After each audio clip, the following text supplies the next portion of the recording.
Tak, mana shu videoni qilmoqchiman. Tak, bu yerdan bitta tushuntirish berib o'tmoqchiman. Mana bu tak zaryadga beradigan специальный blok питания zaryadchik IMAX B6. Bu bilan mana bunaqa mana qaranglar, professional balans charge discharge, to есть professionalni balans qilib beradi. Bu blok питания charge degani zaryadchik va zaryadini olish. Ya'ni bunga akkumulyatorga zaryad bersa ham bo'ladi. Keyin razryad bersa ham bo'ladi. Razryad qiladi.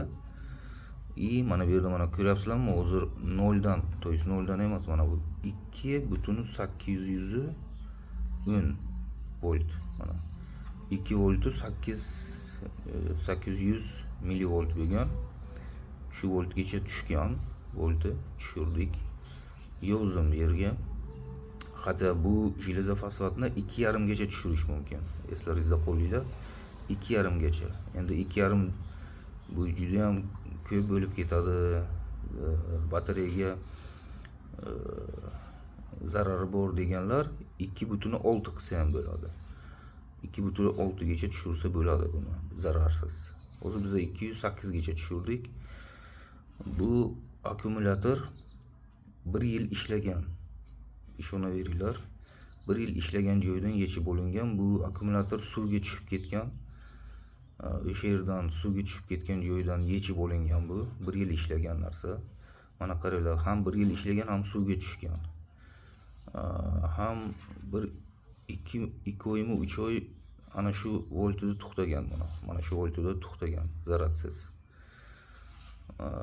Tekshirish uchun mana bunaqa zakaz qilingan. Qildik. Mana shunaqa zaryadchik. Bu professionalni qaranglar. Litiy ionni zaryad qila oladi. Zaryad va razryad qila oladi. Litiy polimerni zaryad va razryad qila oladi. Litiy ferum. Litiy jiloza fosfat degani bu ferumi, jiloza. Bittadan 6 donagacha. Mana shunaqani bittadan 6 donagacha qila oladi degani. Keyin yana nikel kadmiy, nikel marganit. 1 dan 5 tagacha, 15 tagacha qila oladi bularni, mana bularni. Keyin qanaqadir mana bunisi PB 2 voltdan PB bu unaqa geliy akkumulyator. Mana bu geliy PB'si. Geliy akkumulyatorni ham bu zaryad qila oladi. Demak qaranglar, 2 voltdan 20 voltgacha regulirovka qila oladi. To есть 2 voltgacha tushib ketgan geliy akkumulyatorlarni ham kislotnini 20 voltgacha mana regulirovka qilib, o'zi hammasi o'zi ichida avtomatik umni zaryadchik o'zi qiladi. Tak, zaryad amperi 0,1 dan 6 ampergacha zaryad beradi. 6 ampergacha zaryad beradi. Razryadi esa 2 amper. Mana bu yerda balanserni tiqib qo'ysa bo'ladi. Balanserni joyi mana bu yerda nechta sizlar tiqmoqchi bo'lsalaringiz yozib qo'ygan, qaysigingiz o'zi nechtaligini. Endi men buni nima uchun ko'rsatyapman? 208 deylik, 3.2 bo'ladi. Bu o'zi aslida akkumulyator 3.2, to'lganda 3.4 bo'ladi. 3.4. O'rtacha 3.2, 3.8 gacha tushirilgan mana. 3.8 gacha tushirilgan. 3.810 mana. 3.8 deylik. Men qo'ydim zaryadkaga boshidan. Zaryad bergan mana 368 minut. Qaranglar. 1 yil ishlagan akkumulyatorni ichidagi yonkisi bu qog'ozida yozilgan, buni 15 amper deb, mana shu akkumulyator 15 amper dokumentida.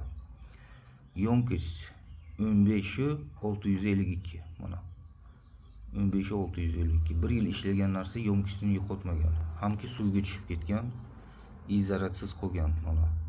Mana shu holatida zaryadsiz qolib ketgan. 3 oy, 4 oy. 15.653 amper olyapti. 15 amper polni olgan, yana 653 milliamper olgan ichiga yonkisi. Bu akkumulyator yaxshimi, yomonmi degan savol berayotgan odamlarga mana shu javob. Akkumulyator tekshirilgan, tekshirildik. Anchadan beri buni tekshirganmiz, 2 yildan beri bilamiz, yaxshi akkumulyator mana. 1 yil ishlagan akkumulyatorni holati yana suvga tushib ketgan.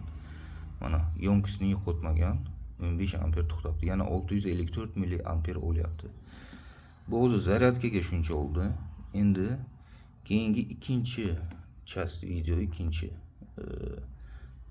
unaqaga videoga buni o'zim men razryadkaga qo'yaman. Discharge 2 amper razryadkaga qo'yaman. Ko'ramiz razryadkada o'zidan qancha tok endi berar ekan. Qancha tok beradi endi. O'zi tok oldi.